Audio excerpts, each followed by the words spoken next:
Assalamualaikum warahmatullahi wabarakatuh. Bismillahirrahmanirrahim. Alhamdulillahi rabbil alamin. Wa bihi nasta'in ala umuri dunya wal din. Asyhadu an la ilaha illallah wahdahu la syarika lah. Wa asyhadu anna Muhammadan abduhu wa rasuluh. Allahumma salli wa sallim wa barik ala sayyidina Muhammad wa ala alihi wa sahbihi ajma'in wa man tabi'ahum bil ihsanin ila yaumiddin. Allahumma arina al-haqqa haqqan warzuqna ittiba'ah wa arina al-batila batilan warzuqna ijtinabah. Rabbi ja'alna minal ladzina yastami'una al-qawla fayattabi'una ahsanah. Amma ba'du. Muslimin dan muslimat yang dirahmati oleh Allah Subhanahu wa taala. Alhamdulillah. Alhamdulillah, pertama dan selamanya marilah sama-sama kita merafakkan setinggi-tinggi kesyukuran pada Allah Subhanahu wa taala. Kerana pada malam ni Allah Subhanahu wa taala masih lagi memberikan kita ruang, masih lagi memberikan kita kesempatan untuk kita duduk dalam majlis ilmu. Mudah-mudahan dengan kita duduk dalam majlis ilmu Allah Subhanahu wa taala ini, Allah Subhanahu wa taala akan berikan kita kebaikan insya-Allah. Sebab tu tuan-tuan, kita ni atas dunia Nabi sebut salasun man kunna fihi wajada bihinna halawatal iman. Tiga benda kalau ada dalam kehidupan kita, tiga ni, kita buat tiga ni tuan-tuan, maka kita akan dapat halawatul iman. Halawatul iman, kemanisan beriman, manis beriman pada Allah. Bila beribadah rasa lazat, rasa syurga. Yang pertama, ayyakuna Allah wa rasuluhu ahabba ilaihi mimma siwahu. Yang pertama ialah menjadikan Allah dan Rasul, kecintaan kepada Allah dan Rasul lebih daripada segala-gala. Kita atas dunia ni tuan-tuan, kalau kita nak tahu Allah ni kasih ataupun tidak pada kita, macam mana tuan? Kita kata kita kasih pada Allah. Kalau orang tanya sayang tak cinta daripada Allah, cinta. Tak ada orang akan kata tak cinta pada Allah. Pelik lah kalau dia kata tak cinta pada Allah, tak cinta pada Allah Subhanahu, tak kasih pada Allah. Tapi kita nak tahu dah Allah ni kasih tak pada kita tuan-tuan. Macam mana? Allah dengan cara Allah Subhanahu wa taala akan sibukkan kita dengan amalan yang akan mendekatkan kita dengan Allah. Sebab menjadi lumrah orang yang bila dia kasih pada seseorang, kita nak orang yang kita kasih ni duduk dekat dengan kita, betul tak tuan? Kita sayang dekat pasangan kita. Kalau boleh nak pasangan kita duduk depan kita. Kalau dia tak ada kat depan kita ni tuan-tuan, ni hati ni tak tenang. Mana pula laki aku ni tak balik-balik. Kata pergi masjid dengar kuliah, ni sampai pukul 10 tak balik-balik, ni pergi mana pula ni? Kan? Ni pergi dengar kuliah ke apa tengok orang buat kuih? Nanti tak tenang, hati tu tak tenang. Sebab apa? Orang yang kita sayang tak duduk depan mata. Anak kita, anak keluar daripada pagi, petang tak balik, pukul 10 malam tak balik lagi. Hati tenang tak tuan-tuan? Hati tak tenang, tak lega. Manalah anak ni tak balik-balik, merajuk ke apa ke tengah jalan. Jangan kata orang, barang yang kita sayang tak ada depan mata pun tuan-tuan, hati tak tenang. Hati tak tenang. Sebab apa? Sebab benda tu kita kasih, kita sayang. Tanda dia, kita nak dia dekat dengan kita.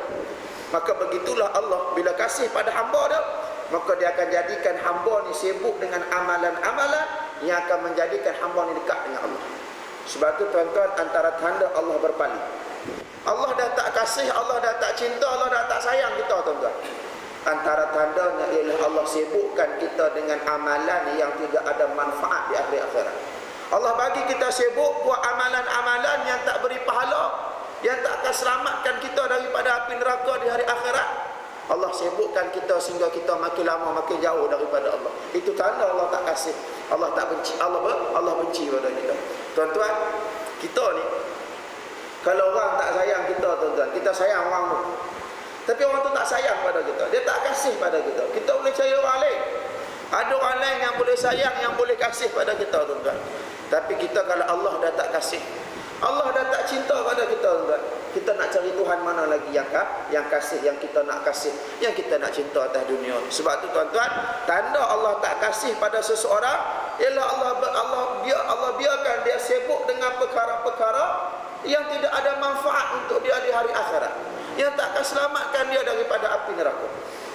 Sebab tu kata Al-Imam Al-Ghazali, satu saat kita buat benda yang sia-sia atas dunia ni, satu saat, bukan satu hari, bukan satu jam, bukan satu minit kita buat, satu saat kita buat benda yang sia-sia di atas dunia, maka berpanjanganlah penyesalan kita di hari akhirat.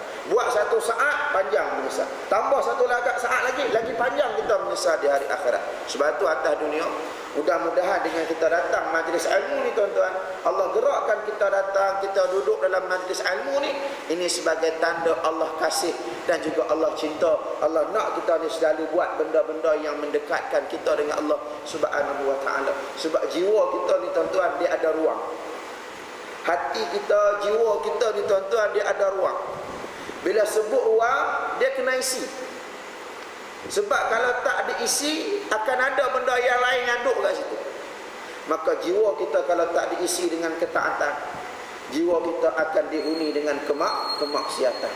Kalau kita tak huni kehidupan kita, kita tak huni jiwa kita ni, biar dia dengan keimanan, dengan ketaatan, maka Allah akan biarkan maksiat duduk bersarang dalam jiwa kita. Jadi mudah-mudahan dengan kita duduk dalam majlis ilmu ni, itu tanda Allah kasih dan Allah cinta kepada kita. Mudah-mudahan insya-Allah. Sebab tu orang yang duduk dalam majlis, orang yang main masjid ni, tuan-tuan, dia kena suka pada majlis ilmu.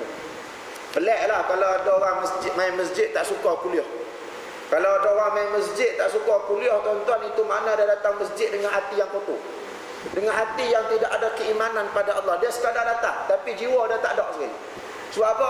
Biasa orang datang masjid, dia mesti suka pada kuliah. Ustaz, saya bukan tak suka kuliah, saya tak suka ustaz yang kuliah tu. Kenapa? Dia suka kata kat orang. Bila masa ustaz kata kat hang, ada dia sebut apa? Mana ada? Dia sebut je, buat benda ni tak elok, buat benda ni tak baik. Kebetulan kita buat, mana tu teguran lah, bukan kita sebut nama dia pun. Nampak? Lepas tu kalau boleh kita duduk dalam majlis ilmu ni sebagai tanda Allah kasih, Allah cinta dah pada kita. Baik, kita sambung balik pengajian kitab 50 akhlak salafus salih radhiyallahu anhum ajma'in, karangan Syekh Ahmad Farid rahimahullahu taala. Pada muka surat apa je? Tak ingat? Tak ada buku. Masuk 21. Baik. Pada bab yang ketujuh, iaitu bab mengharapkan kematian untuk menyelamatkan agama. Di antara akhlak para salafus salih radhiyallahu anhum ajma'in ialah yang nombor 7 ni, mereka mengharapkan kematian untuk menyelamatkan agama. Apa makna dia? Iaitu mereka mengharapkan kematian apabila bimbang diri mereka jatuh ke dalam kemurkaan Allah Subhanahu wa taala. Pada asalnya syarak tidak membenarkan kita mengharapkan kematian, melainkan bimbang fitnah pada agama kita, dan pada ketika itu tidak bertambah pada orang beriman melainkan kebaikan. Asas dia, tuan-tuan, secara pada asal kita tak boleh minta mati. Walaupun memang kita tahu kita akan mati, tapi tak boleh minta mati. Itu adalah antara perkara yang dilarang oleh agama, minta mati. Ada masalah keluarga, masalah hutang, ya Allah minta mati. Matikan aku ya Allah. Batu bunuh diri, orang bunuh diri tak boleh cium bau syurga. Orang bunuh diri tak boleh cium bau syurga. Sebab pada asas dia tak boleh kita minta mati. Ada masalah sikit minta mati. Masalah dengan gaduh dengan suami terus minta mati. Ya Allah, bunuhlah aku ya Allah. Bagilah aku mati ya Allah. Tak larat aku ada suami macam ni. Padahal gaduh apa pun tak? Gaduh kawan tu tak basuh pinggan Gaduh jawab. Mana apa bergaduh sikit minta mati. Ada masalah sikit minta mati. Itu tak boleh, Islam larang. Melainkan sekiranya kita tengok masa itu kehidupan sudah tidak ada kebaikan lagi. Tak ada ruang untuk kita buat kebaikan. Kita pergi sana orang buat jahat, pergi sana orang buat jahat. Pergi kat sana pula orang ajak kita buat jahat pula. tak ada tempat kebaikan langsung dah waktu itu. Dan untuk menjaga iman kita, maka boleh untuk kita minta dibenarkan oleh syarak, minta untuk mati dengan syarat untuk menyelamatkan agama. Itu saja. Sebab lain tak boleh. Dengan syarat untuk menyelamatkan agama. Ada contoh kena sakit kanser tahap 4 contohnya.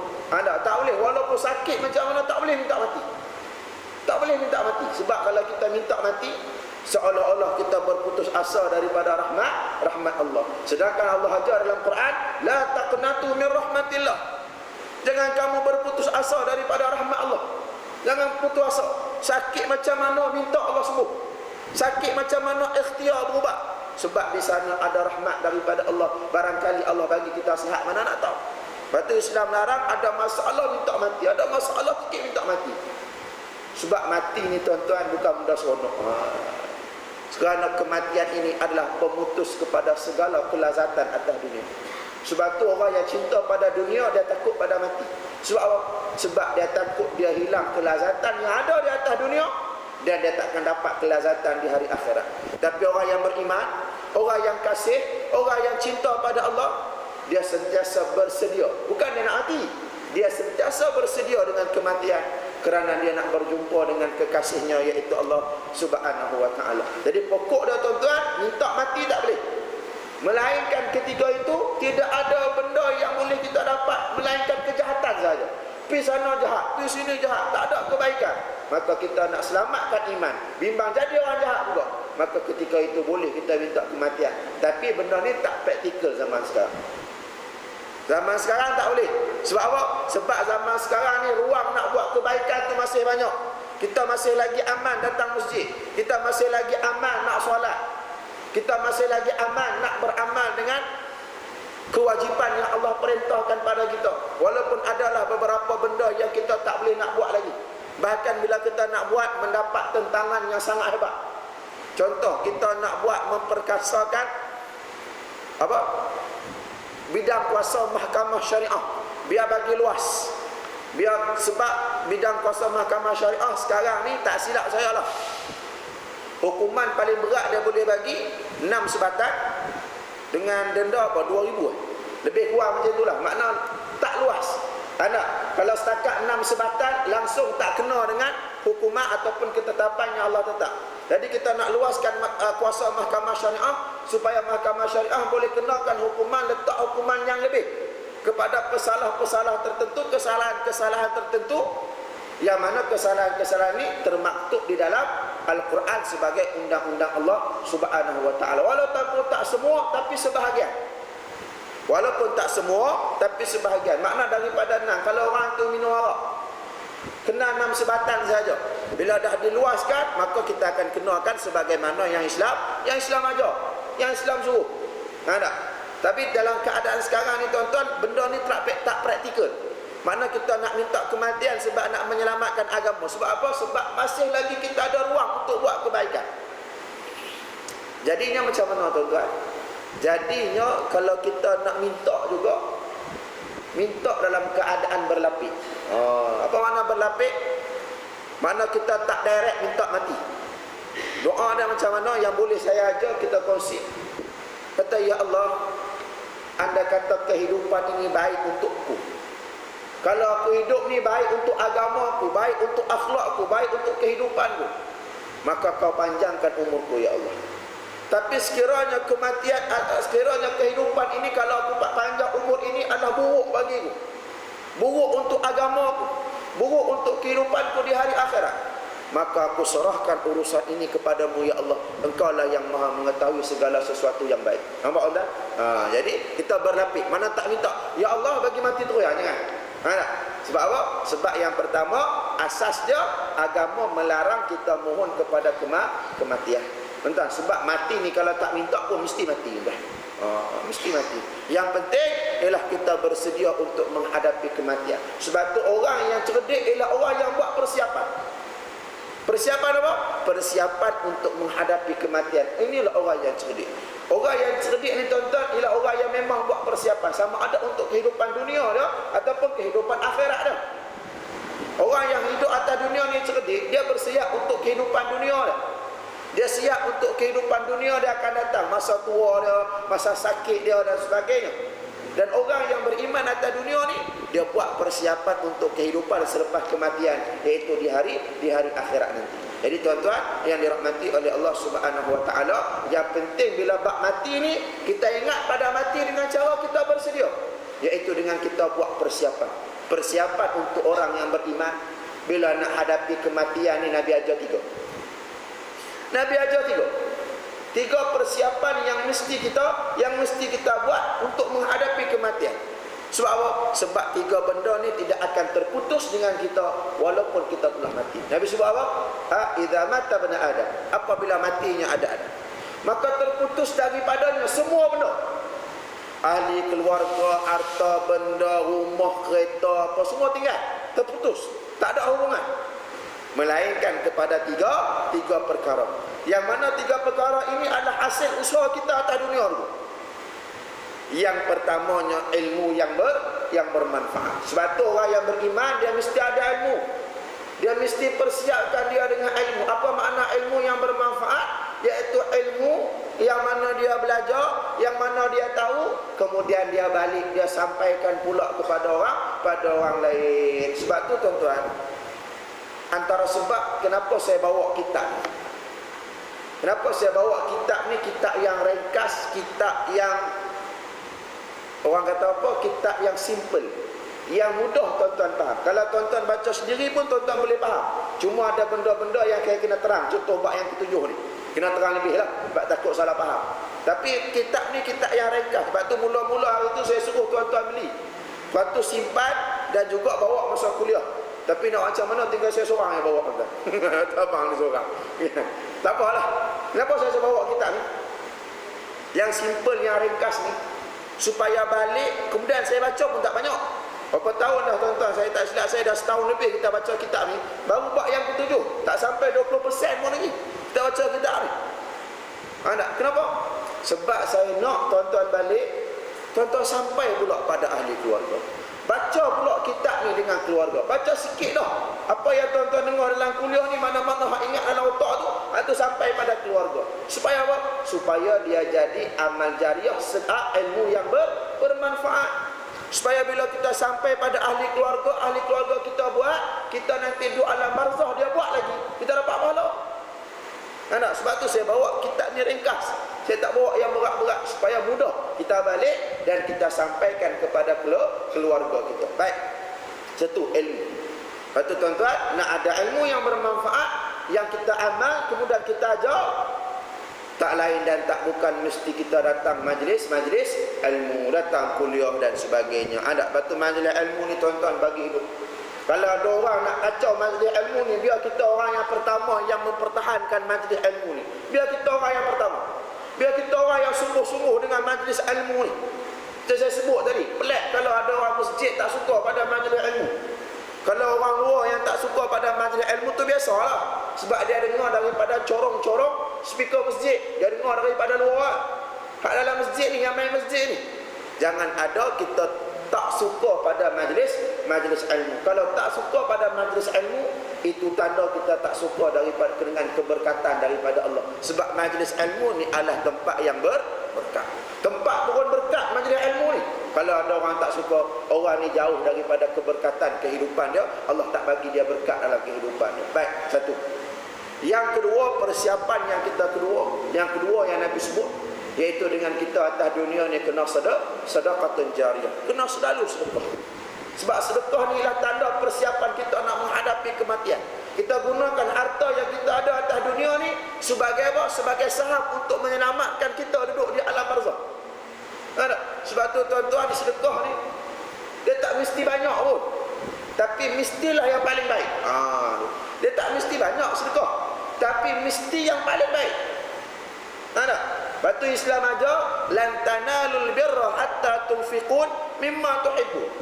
Tak dikatakan kamu ni baik, melainkan setelah kamu memberikan atau kamu sedekahkan apa yang paling baik daripada kamu. Batu Islam aja bila nak sedekah tak mesti banyak, tapi yang paling baik yang kita ada. Tapi masalah orang kita apa, Ustaz? Dia bukan sedekah yang paling baik, dia sedekah tak habis. Kan? Dia sedekah hak tak habis, hak tak boleh pakai. Ini orang itu. Nampak? Memang tak boleh pakai punya orang. Dia sedekah yang tak habis, yang tak boleh pakai. Contoh kalau ada yang berniaga, minta maaf lah kalau ada yang bisnes kat sini kan. Dia jual kopok leko ke, dia jual goreng pisang ke. Orang pun tanya, ni bang buat banyak-banyak ni, sat lagi kalau tak habis nak hantar kat mana? Hantar kat masjid. Nak tak habis, tu pasal tak habis. Saya banyak kali sebut dah. Sebab itulah tak habis. Sebab dia niat dah. Tak habis hantar masjid. Tak habis hantar masjid. Dia kalau nak hantar kat masjid ni tuan-tuan, buat siap-siap. Special satu. Satu untuk ustaz, lain untuk orang lain. Buat special satu. Nak buat, okey Haji Malik, ni kuih untuk saat lagi makan lepas kuliah. Buat siap-siap, bukan hak tak habis. Bukan yang tak habis. Kemudian satu lagi perangai, suka bagi benda tak boleh pakai.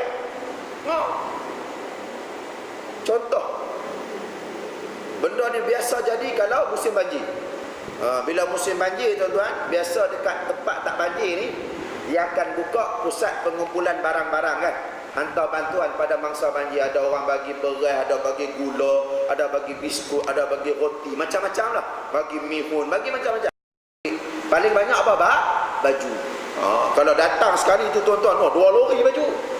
Ya, tapi bila cek-cek, bila kita tapih-tapih nak hantar dekat tempat banjir enggak, kadang-kadang yang 2 lori tu 2-3 kotak yang boleh hantar. Sebab apa? Yang lain semua tak boleh pakai. Tak boleh pakai enggak? Terus-terang cakap, memang tak boleh pakai. Sebab apa? Macam-macam dia bagi. Ada bagi sepeda koyak. Gelap pula. Sungguh tak? Sepeda koyak pun orang bagi. La ilaha illallah. Ni perangai orang kita tak? Sepeda koyak, seluar koyak. Kan? Apa? Itu bukan pusat pembuangan baju. Itu kita nak tolong orang susah, tapi kita duk bagi barang-barang macam tu tuan-tuan. Ada tu bagi selipar sebelah lain tu. Lain-lain sebelah selipar. La ilaha illallah. Ada tu bagi, kalau bagi lain-lain sebelah okey lagi lah, ada 2. Boleh pakai, boleh sarung. Ada tu bagi belah kanannya 2. Belah kiri 2 pun ada. Ada bagi sebelah lagi langsung tak ada. Pun ada juga tuan-tuan. La ilaha illallah. Ni orang kita perangai. Lepas tu tuan-tuan, atas dunia ni banyakkan sedekah. Sebab sedekah inilah yang akan menyelamatkan kita di hari akhirat. Tuan-tuan, hakikat bila kita bersedekah, sebenarnya bukan kita tolong orang yang susah. Bila ada orang yang jumpa kita tuan-tuan, kemudian kita sedekah, kita bantu dia, sebenarnya hakikat kita bukan tolong dah. Dia ni Allah yang tolong melalui perantaraan kita. Tapi sebenarnya bila kita tolong orang, kita ringankan beban orang atas dunia.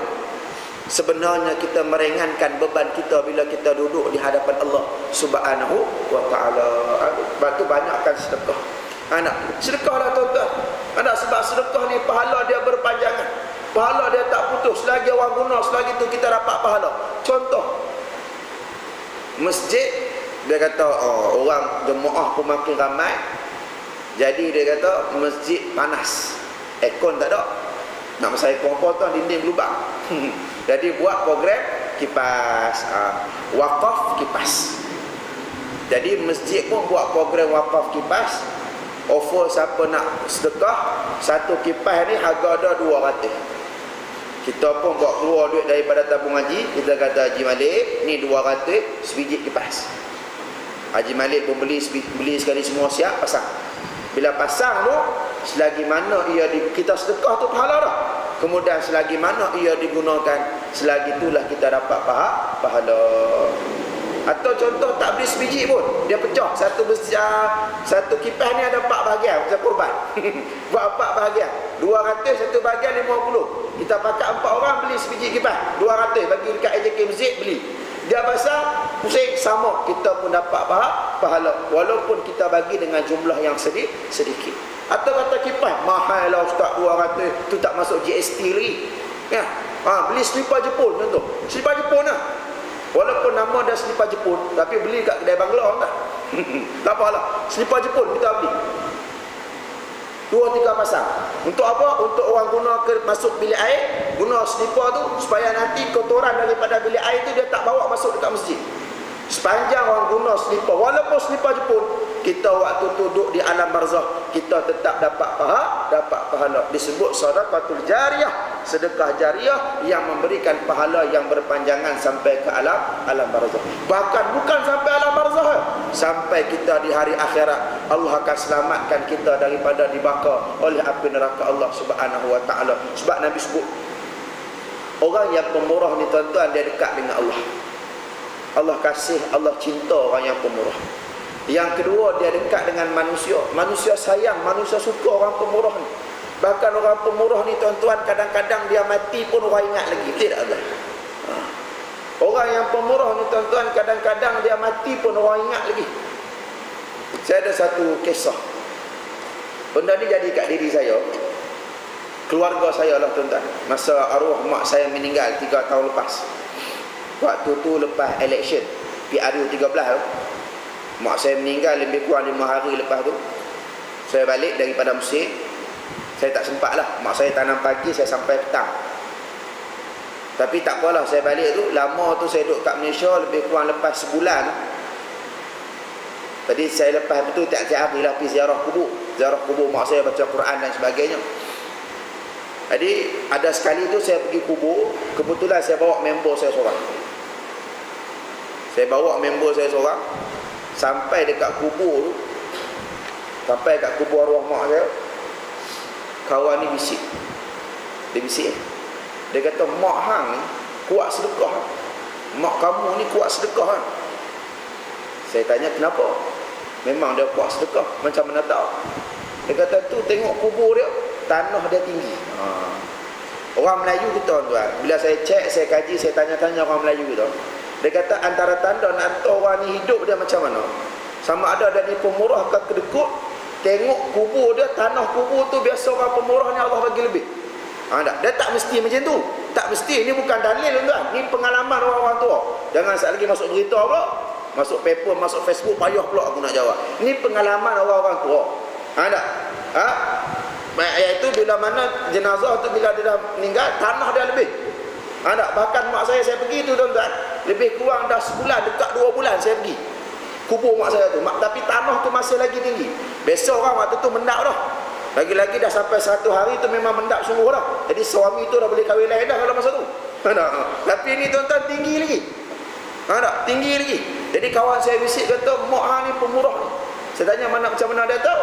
Dia kata tengok tanah dekat kubur. Ini pengalaman orang tua, bukan mesti betul. Jangan tuan-tuan tulis dalam wasiat pula. Tulis dalam wasiat, nanti kalau abah mati, tolong letak atas kubur abah 2 lori tanah. Supaya orang tengok kata abah ni pemurah. Padahal atas dunia pendekuk tak hidup masing. Tak ada lah. Ini boleh jadi macam tu. Dan mak saya ni tuan-tuan memang orang yang pemurah. Bahkan perangai tu, kalau ada orang main tak tolong dengan dia tuan-tuan, dia akan tolong setakat apa yang dia ada, sampai orang tu selesai masalah. Kalau dia orang tu main tak tolong, ni perangai mak saya, kalau dia tak ada benda tu, contoh orang main pinjam duit, dia tak ada duit, dia akan pinjam dulu dengan orang lain. Kadang dia pinjam dengan saya dulu, dia pinjam dengan orang lain untuk tolong yang susah ni. Sekali lagi hak tu dia bayar. Ni perangai mak saya. Dan sampai sekarang tuan-tuan, orang ingat lagi dia. Walaupun dia dah meninggal 3 tahun, 4 tahun, kalau ada orang jumpa saya tuan-tuan, ni anak Maryam, mak saya nama Maryam. Ni anak Maryam ni. Saya orang tu pun saya tak kenal. Saya tanya macam mana makcik kenal mak saya? Mak awak pernah tolong saya, dia jawab. Dia orang ingat tuan-tuan. Orang yang kuat sedekah ni tuan-tuan, orang ingat. Lepas tu Nabi sebut orang yang pemurah ni manusia suka, orang sayang. Yang ketiganya, dia dekat dengan syurga. Sebab apa tuan-tuan? Bila orang ingat kat kita, orang doakan kebaikan kita. Lepas tu yang macam mana boleh orang yang pemurah ni dia dekat dengan syurga? Sebab bila dia dekat dengan manusia, orang akan ingat dia, orang doakan kebaikan untuk dia. Betul tak? Orang doakan kebaikan. Duduk semayang malam. Semayang malam, orang yang kita tolong ni kadang-kadang dia bangun semayang malam, jenis orang soleh. Dia ingat orang ni tolong kita tuan-tuan, dia pula jenis orang soleh, doa dia Allah terima. Dia angkat tangan, ya Allah bagikan kebaikan pada orang yang sedekah pada aku petang tadi. Allah terus turunkan kebaikan. Sebab apa? Sebab dia dekat dengan orang, dia sedekah, orang doa. Ya Allah selamatkan orang yang sedekah, aku bagi bantuan pada aku daripada api neraka. Kena doa dia Allah terima tuan. Sebab tu orang yang dekat dengan Allah, orang yang sedekah ni kuat dekat dengan Allah, dekat dengan manusia, dekat dengan syurga. Orang yang kedekut ni tuan-tuan, dia jauh daripada Allah. Dia jauh pada Allah sebab Allah ada sifat dia tak kedekut. Allah ada sifat dia pemurah. Bahkan pemurah Allah termasuk pada orang yang bukan Islam. Yang kedua, dia jauh daripada manusia. Orang tak suka orang kedekut ni. Ya. Kalau bos tu kedekut, pekerja tak suka lah. Bekerja suka bos yang pemurah. Nampak? Dan yang ketiganya, dia ni jauh daripada syurga. Dia ni dekat dengan neraka Allah Subhanahu wa ta'ala. Sebab tu jangan jadi orang kedekut. Orang kedekut ni tak ada kebaikan juga. Piramli cerita dah dalam cerita Baji Bakhil. Dia nak cerita orang kedekut ni tak ada manfaat. Sampai 2 kali dia buat cerita nasib silap, cerita si Labu Labi. Betul tak? Labu Labi tu 2 kali dia buat cerita tu. Nak ceritanya orang kedekut ni tak ada kebaikan. Betul tak? Haji Bakhil apa kebaikan dia dapat? Nah, dalam cerita tu. Dia nak kahwin dengan Cikgu Murni, hantar Labu Labi pergi Minang, kena hambat dengan batang menyapu. Betul tak? Tengok lah ni. Macam tak tengok lah tak? Ya. Kau tuan-tuan tengok cerita apa ni? Bobo-boy macam tak tahu ni. Pergi Pinang Cikgu Murni, kena reject, hambat dengan batang menyapu. Kalau reject tak apa, kena hambat dengan batang menyapu. Kemudian tak nak juga Cikgu Murni, suruh 2 orang ni pergi colek Cikgu Murni. Lah nak colek Cikgu Murni, dapat Ibrahim pindi ketua tangan tu. Kan? Dalam cerita tu nak bagi tahu, Piramli nak bagi tahu dalam cerita tu. Nak bagi tahu orang kedekut ni langsung tak ada manfaat, tuan-tuan. Sebab tu yang kedua, persiapan kita nak hadapi kematian ialah bila dengan mana kita banyakkan bersedekah. Yang ketiganya, tuan-tuan, anak yang soleh yang mendoakan kita. Ini pun usaha kita atas dunia.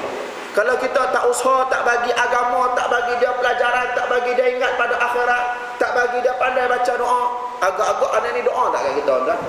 Tak doa. Tapi usaha kita atas dunia dulu, kita ajar dia ada agama, kita didik dia dengan agama, kita ajar dia tentang akhirat. Maka anak ni bila kita mati, dia ingat pada kita, dia akan doa pada kita, dia angkat tangan bangun malam. Kena anak kita ni kita didik, dia suka bangun malam, dia angkat tangan, ya Allah, jauhkan ibuku dari azab kuburmu, ya Allah. Ya Allah, luaskan kubur ayahku, ya Allah. Ini persiapan kita untuk menghadapi kematian. Sebab kematian tak boleh minta. Sebab bila sebut mati, yang penting ialah kita bersedia untuk menghadapi kematian. Mati ni ada 2. Mati ni ada 2 jenis. Yang pertama, mati yang tidak mengejut. Mati biasa. Contoh orang mati atas katil. Dia sakit lama, sampai saat dia meninggal. Makna orang boleh jangka dia nak dekat-dekat dah nak mati. Ataupun orang yang sakit dia kronik. Doktor kata ni puan hidup dah tak lama ni, lebih kurang dalam 3 bulan lagi lah jangka hayat yang saya boleh bagi. Itu pun kalau sampai, doktor kata. Agak-agak 3 bulan ni, tuan-tuan, apa kita buat? Kita taubat, tak ada apa dah. Bayar hutang, minta ampun, taubat, buat benda baik 3 bulan ni. Betul tak? Sebab apa? Sebab kita boleh jangka kematian kita. Ini dipanggil kematian yang tidak mengejut. Yang kedua dipanggil kematian yang mufajaah, kematian yang mengejut. Yang ni kita bimbang. Kematian mengejut ni kita bimbang, kita tak sangka tiba-tiba mati. Betul tak? Lepas tu banyak kita jumpa orang kan. Tadi pagi baru cakap dengan dia, petang-petang meninggal dah sebab accident balik kerja. Betul tak? Besok disebut mati yang mengejut. Accident, kemalangan, jatuh bangunan, main Pokemon Go. Kan? Duk main binatang tu lah, main telefon tu kan, jatuh kena lamba, accident, sakit jantung, serangan jantung, kena serangan jantung tiba-tiba mati. Yang mana mati yang mengejut ni disebut oleh para ulama kerehatan bagi orang beriman. Orang yang beriman, orang yang banyak amal, dia dapat mati mengejut ni, Allah bagi dia berehat dah. Cukuplah badan dah beramal, dah cukup. Allah bagi dia mati dalam keadaan mengejut. Untuk orang yang beriman adalah kerehatan untuk dia daripada dunia. Tapi bagi orang yang buat maksiat adalah penyesalan. Sebab apa? Dia mati dalam keadaan dosanya tak diampunkan oleh Allah Subhanahu wa ta'ala. Sebab tu tuan-tuan, mati ni yang penting bersedia, bukan duk minta. Adik saya sebut, kalau nak minta pun dengan kita berlapik macam mana yang saya ajar tadi. Ya Allah, sekiranya panjang umur ini baik untuk kehidupanku, baik untuk akhiratku, maka kau panjangkan umurku ya Allah. Tapi sekiranya panjang umur ini tak baik untuk kehidupanku, tak baik untuk agamaku, maka aku serahkan urusan itu kepadamu ya Allah. Boleh tak? Baik. Habis bab yang ke-7. Kita masuk bab yang ke-8. Bab yang ke-8 antara akhlak para salafus salih radhiyallahu anhum ajma'in, iaitu akhlak mereka sangat takut kepada Allah Subhanahu wa taala, ataupun dalam istilah dia taqwa. Ittaqullah, takutlah pada Allah. Jadi para salafus salih antara akhlak mereka ini sangat takut, sangat gerun kepada Allah Subhanahu wa taala. Sebab tu mana takwa di sisi Sayyidina Ali karramallahu wajhah ada 4. Yang pertama al-khawfu minal jalil. Yang pertamanya takut kepada al-jalil, iaitu Allah Subhanahu wa taala. Waridha'u bil qalil, dan juga redha dengan yang sedikit, redha dengan apa yang Allah beri dalam kehidupan dia, itu takwa.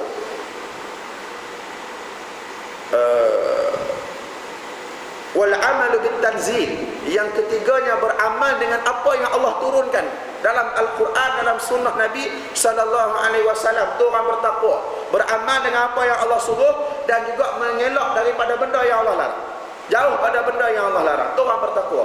Wal ista'dad liyaumir rahim, dan juga bersedia untuk hari pembalasan. Itu orang yang bertakwa. Tuan-tuan, kenapa kita ni ada hari pembalasan? Kenapa kita ni tuan-tuan, kalau sebut rukun iman, ada rukun beriman pada hari kiamat. Kalau tak beriman pada hari kiamat ni, boleh gugur akidah, boleh jadi orang kafir. Kenapa mesti ada kiamat? Kenapa mesti ada hari akhirat? Kenapa Allah tak jadikan dunia ni kekal sampai bila-bila? Dah jadi dunia ni cantik, comel, lawa, alam semesta semua cantik, semua lawa, tapi kenapa mesti dimusnahkan? Kenapa mesti diakhirkan? Kenapa mesti dibinasakan? Kenapa mesti ada hari kiamat? Sebab kalau tak ada hari kiamat, tuan-tuan, nescaya tidak akan ada orang baik atas dunia ni. Kalau tak ada hari kiamat, nescaya tidak ada orang baik atas dunia. Sebab apa? Sebab semua akan buat jahat, kerana mereka tahu kejahatan mereka tidak akan dibalas oleh Allah Subhanahu wa taala, sebab tidak ada hari pembalasan. Maka dengan ada kiamat ni tuan-tuan, Allah jadikan kiamat supaya manusia ni semua jadi baik. Sebab tu ada orang datang masjid.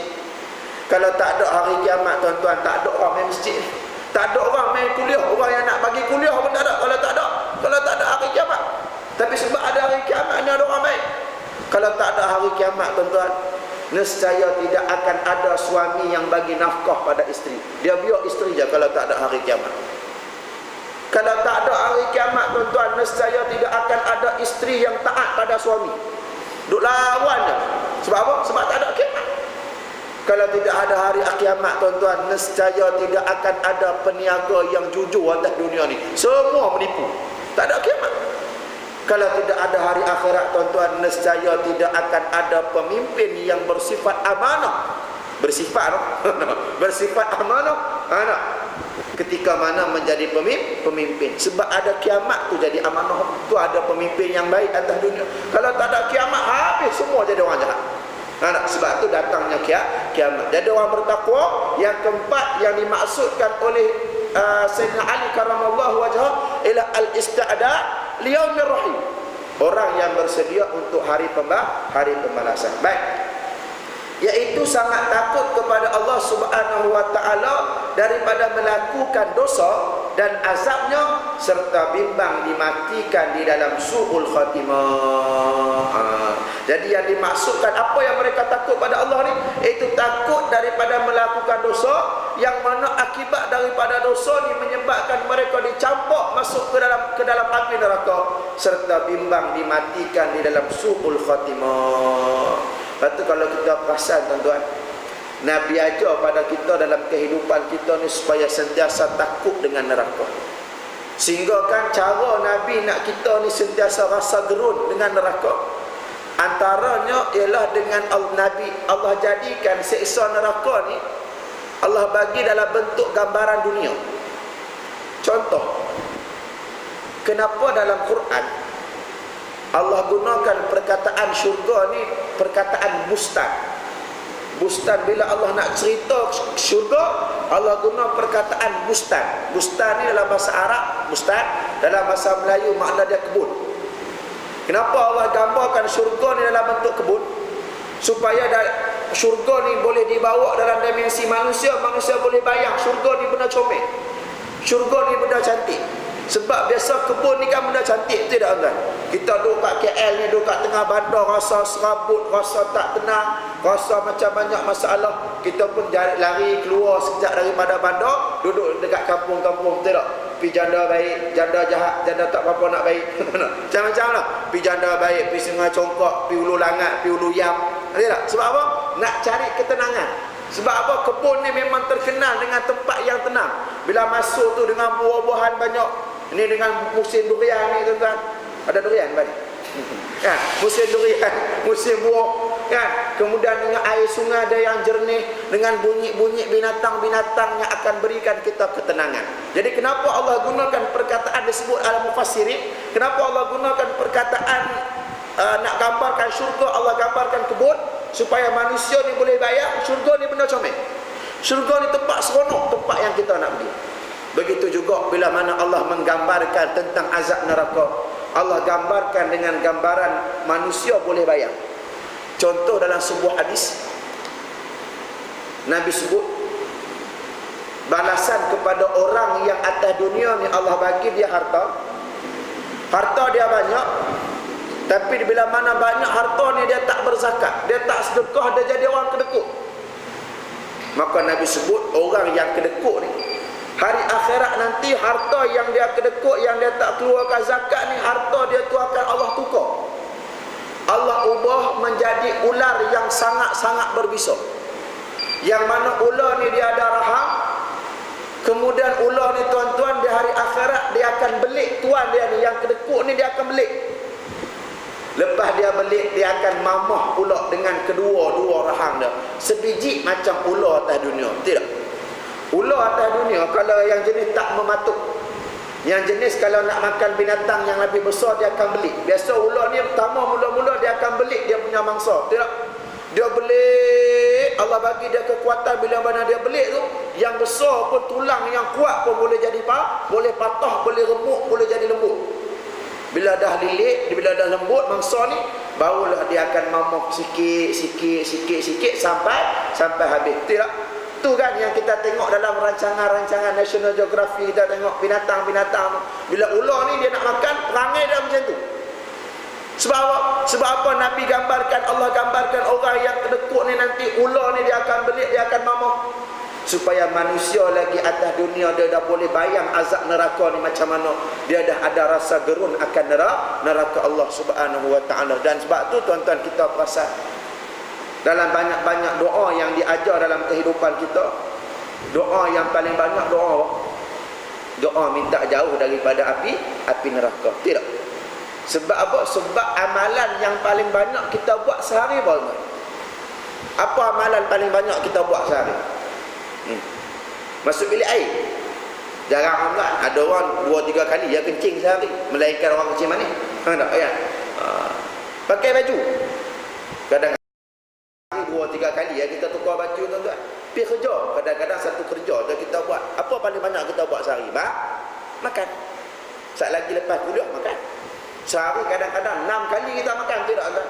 Dan bila kita makan, Nabi ajar doa, Islam ajar doa, Allahumma barik lana fima razaqtana wa qina adzabannar. Last kali baca, minta jauh daripada azab api neraka Allah. Mana 6 kali kita makan, 6 kali kita baca doa minta jauh daripada azab api neraka. Ni Islam aja supaya kita ni rasa gerut, rasa takut akan azab Allah subhanahu wa ta'ala. Dan juga bimbang dimatikan dalam keadaan su'ul khatimah. Sebab apa tuan-tuan? Disebut oleh para ulama, kita kalau nak tahu tempat kita di hari akhirat, baik ke buruk, tengok bagaimana kita bangkit di hari akhirat nanti. Kalau bangkit dalam keadaan baik tempat kita. Kalau buruk dalam keadaan kita bangkit, maka buruk kita di hari akhirat. Nak tengok bagaimana kita bangkit di hari akhirat, tengok bagaimana kita baring ataupun kita mati di atas dunia. Kalau baik mati kita, maka baiklah kita bangkit nanti. Kalau buruk mati kita, maka buruklah bangkit kita nanti. Nak tahu mati ni baik ke buruk tuan-tuan, tengok macam mana kita hidup atas dunia. Kalau baik hidup kita, baiklah mati kita. Kalau buruk hidup kita tuan-tuan, wala ayazubillah, buruklah mati kita. Sebab tu banyakkan doa pada Allah. Allahumma khtim lana bi husnil khatimah. Ya Allah, matikan aku dalam keadaan mati yang baik. Bi husnil khatimah. Mati yang baik ni makna dia apa? Mati dalam keadaan diampunkan dosanya oleh Allah Subhanahu wa taala. Mati dalam keadaan boleh mengucap la ilaha illallah Muhammadur Rasulullah. Wala takhtim alaina bi su'il khatimah. Dan jangan engkau matikan kami ya Allah dalam keadaan mati yang buruk. Mati yang buruk apa tuan-tuan? Mati dalam keadaan tak boleh nak sebut nama Allah. Mati dalam keadaan tak diampunkan dosa oleh Allah Subhanahu wa taala. Tuan-tuan, kita akan bangkit di hari akhirat dengan apa yang kita suka atas dunia. Kita akan mati atas dunia sebagaimana kita hidup.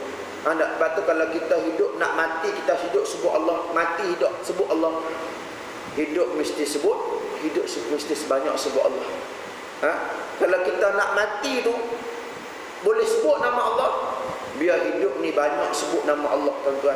Tapi kalau hidup ni duk sebut awak kat mana, awak kat mana tuan-tuan, nanti mati kat mana, mati kat mana tuan. Boleh faham? Nak mati sebut Allah, mesti hidup banyak ingat pada Allah, banyak bertakwa, banyak taat kepada perintah Allah Subhanahu wa taala. Firman Allah Subhanahu wa taala, wa liman khafa maqama rabbih jannatan.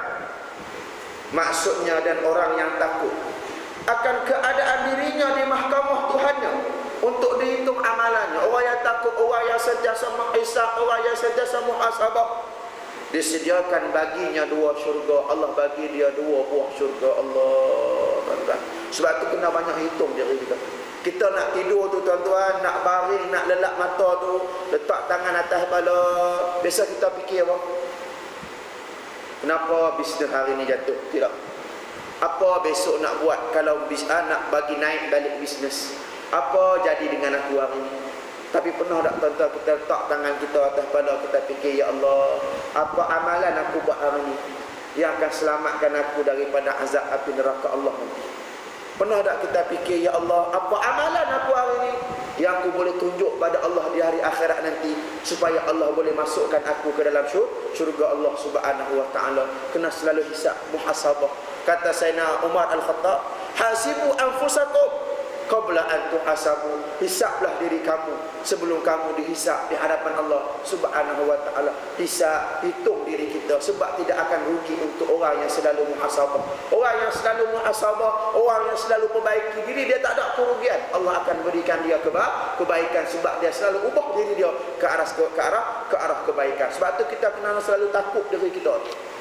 Kena selalu takut diri kita. Takut apa? Takut bagaimana kita duduk di hadapan Allah nanti, boleh jawab atau tak boleh jawab dengan soalan-soalan yang akan ditanya di mahkamah Allah Subhanahu wa taala. Jadi tuan-tuan, kita berhenti dulu pada muka surat yang ke-22 ni. Kita sambung pada pengajian yang akan datang insya-Allah. Mudah-mudahan dengan sedikit yang saya sampaikan pada malam ni dapat kita ambil pengajaran dalam kehidupan kita. Mudah-mudahan kita semua mendapat kebaikan. Jadi sebelum saya tutup, ada apa-apa soalan tak nak tanya? Silakan.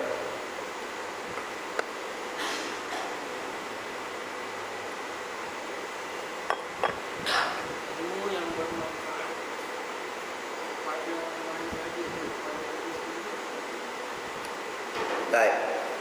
Ilmu yang bermanfaat ni, soalan dia, adakah untuk orang lain ataupun untuk diri sendiri saja? Ilmu yang bermanfaat adalah untuk kedua-duanya sekali. Sebab tu ilmu yang bermanfaat, yang pertama ilmu yang diamalkan, itu panggil ilmu yang bermanfaat. Iaitu ilmu yang kita amal, yang menyebabkan kita takut pada Allah. Itu pertama, ilmu yang bermanfaat. Yang kedua yang dimasukkan dengan ilmu yang bermanfaat ialah ilmu yang mana bila kita belajar, kita kongsi dengan orang, kita sampaikan kepada orang. Sebab tu ilmu mesti ada 2 benda. Yang pertama kita amal dengan ilmu ni tadi. Yang kedua mestilah kita sampaikan kepada orang lain. Tapi yang kedua ni hati-hati sikit. Mesti sampai benda yang betul. Jangan sampai benda yang salah. Sebab tu kena berguru. Sebab tu kena main mengaji. Jangan sebab tengok kat WhatsApp terus hantar. Jangan. Sebab tu bila dapat kat WhatsApp tu tuan-tuan, benda-benda yang kebaikan orang tu, kalau nasihat, tengok kita cek dulu. nasihat yang baik. Okey, baik, saya hantar. Kalau dia hantar ada hadis dan sebagainya, tengok hadis tu biasa kita dengar, dan hadis tu memang hadis yang sahih ataupun hasan ataupun dhaif sekalipun, kita hantar. Tak ada masalah. Yang kita bimbang kalau sekiranya terselit hadis-hadis yang palsu, yang direka-reka, itu kita kena hati-hati. Sebab tu sampaikan ilmu. Yang pertama, makna ilmu yang bermanfaat ialah pertama ilmu yang kita amalkan. Yang kedua, ilmu yang bermanfaat ialah ilmu yang kita sampai, ilmu yang betul yang kita sampai dan juga kita kongsikan pada orang lain. Boleh? Ada soalan lain? Satu lagi.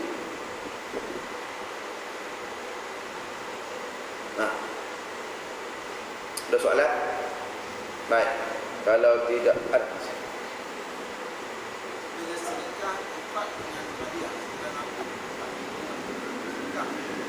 Baik. Apa beza sedekah, infak dan juga hadiah? Baik, dia secara umum dia sedekah. Mana? Benda tu secara umum dia sedekah. Dia ada beza dia. Cuma Nabi ni Allahumma salli ala sayyidina Muhammad, dia tak terima sedekah. Ada. Dan itu khususiat kepada Nabi saja, bukan kepada orang lain. Adapun orang lain tidak ada masalah untuk terima sedekah. Hatta yang terima sedekah tu orang kaya sekalipun boleh, tidak ada masalah untuk dia terima sedekah. Ada. Hadiah ni adalah pemberian daripada kita untuk orang yang kita kasih. Itu dia panggil hadiah. Ada. Sebab tu dalam Islam dia ada istilah hibah. Hibah ni ialah harta yang kita tinggalkan untuk orang tu. Kita declare atas dunia. Harta ni nanti kita akan bagi pada dia. Ada. Itu dipanggil hadiah ataupun hibah dan sebagainya. Adapun infak, yang kita infakkan daripada harta kita untuk membantu perkara-perkara yang baik, perjuangan Islam, perkara-perkara yang baik. Itu secara umumlah perbezaan ada. Jadi Allahumma shalli ala sayyidina Muhammad. Jadi pokok pangkalnya tiga-tiga benda ni benda yang baik, benda yang mendatangkan pahala. Contoh hadiah. Hadiah ni tanda berkasih sayang. Kita bila kasih pada saudara kita, pahala dapat. Bila kasih pada saudara kita, kita akan dapat pahala. Kemudian hadiah ni boleh menyambung silaturahim. Bila sambung silaturahim, dapat pahala. Kan Nabi sebut buat 3 benda. Afsyus salam, sebarkan salam. Yang kedua, wa at'imut ta'am, berikan bagi makan pada orang lapar. Yang ketiganya, Allahumma shalli ala sayyidina Muhammad, sambungkan silaturahim. Sambung silaturahim dapat pahala. Jadi antara salah satu cara nak sambung silaturahim, bagi hadiah. Bagi hadiah. Maka bagi hadiah adalah perkara yang digalakkan dalam agama. Tapi pokok dia tiga-tiga sedekah, infak, hadiah, semuanya adalah perkara yang memberikan pahala dalam kehidupan kita. Boleh? Baik, Wallahu a'lam. Saya rasa mungkin sekadar itu dulu untuk malam ni. Jadi sebelum saya tutup, tuan-tuan, macam biasalah, ada tabung, ada yang mana tabung malam ni untuk untuk bantuan kepada pelajar-pelajar yang sedang menuntut di Mesir. Yang mana lepas raya baru ni saya telah berangkat ke Mesir selama seminggu kan Haji. Yang saya tak datang pengajian bulan lepas sebab malam tu saya bertolak ke Mesir untuk menghantar bantuan. Itu hantar pelajar seramai 40 orang. Tak apalah, tu selesai dah. Jadi saya duduk lebih kurang seminggu kat sana. Siaplah buat mata. Sebab tu tak pakai spek lagi. Tak dapat lain. Tak dapat handsome lagi. Ya. Baik, jadi saya pergi sana lebih kurang dalam seminggu. Dekat sehari 2 hari nak balik tu, datanglah pelajar-pelajar yang baru ni main mengadu. Dia kata, Ustaz kalau boleh minta tolong bantu kami yang mengaji di sini. Sebab apa? Sebab kos hidup di Mesir tersangat tinggi sekarang. Berbeza dengan masa saya balik 2013 hari tu, tuan-tuan. Sangat beza dengan sekarang. Saya pergi baru ni, budak-budak mengadu beli ayam 2 ekor 100 juga. Ayam 2 ekor dekat-dekat 100 sana. Sini lebih kurang dekat-dekat RM50. Jadi bagi pelajar benda tu berat. Sewa rumah pula, tuan-tuan, tak ada yang bawah 1,000, semua atas 1,000 sekarang. Ada. Kemudian saya beli kitab pun harga mahal. Saya beli kitab baru ni, tuan-tuan, tebal ni 100.5. Dulu kitab tebal ni tak sampai 100 pun. Tapi sekarang dah 100 lebih, dekat-dekat dengan 100.5. Makna kos hidup mereka sangat tinggi. Bahkan dah ada pelajar-pelajar yang balik yang tak habis disebabkan masalah kewangan. Lagilah yang tak dapat zakat, yang tak dapat bantuan, yang tak dapat pinjaman dan sebagainya, yang pergi dengan duit poket mak ayah dan sebagainya. Jadi ramai yang dah balik sebab tak mampu nak teruskan pengajian, sebab kos hidup mahal. Kos ngaji memang murah. Memang orang kata mesin ni murah. Yuran kami setahun RM50 tuan-tuan. Tapi kos hidup tu mahal. Jadi mereka datang minta bantuan, mereka kata suruhlah hantar 2,000, 3,000 sebulan pada anak. Jadi saya buat, saya fikir-fikir, saya balik, saya kata saya kena tolong.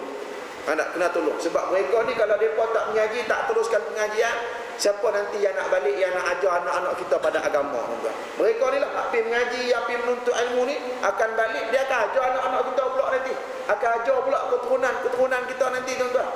Jadi saya fikir, saya rancang lepas ni, setiap bulan, saya nak hantar pada pelajar-pelajar ni sebanyak RM5,000, sekurang-kurang. Mana kalau sini 5,000, dapatlah duit sana lebih kurang dalam 11,000 pound iji. Mana kalau 10 orang tu dapatlah seorang 1,100 sebulan.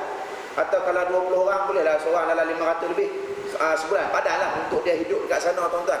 Jadi saya ajak kepada tuan-tuan, siapa yang nak menyumbang, nak bayar zakat, ya zakat ada, kau zakat emas tak habis bayar itu. Zakat perniagaan ke, zakat apa ke, kalau nak ulu pun boleh, saya persilakan. Nak infak dan sebagainya bolehlah dalam tabung tu. Mudah-mudahan bantuan daripada tuan-tuan Allah kira sebagai sedekah jariah, yang mana sedekah ni akan menyelamatkan kita daripada azab siksa Allah Subhanahu wa taala di hari akhirat nanti. Wallahu a'lam. A'udzubillahi minasyaitonir rajim. Bismillahirrahmanirrahim. Allahumma 'allimna bima yanfa'una وانفعنا بما علمتنا ربنا زدنا علما اللهم فقهنا في الدين وعلمنا التأويل رب اجعلنا من الذين يستمعون القول فيتبعون أحسنه ربنا آتنا في الدنيا حسنة وفي الآخرة حسنة وقنا عذاب النار وصلى الله على سيدنا محمد وعلى آله وصحبه وسلم الحمد لله رب العالمين. السلام عليكم ورحمة الله وبركاته.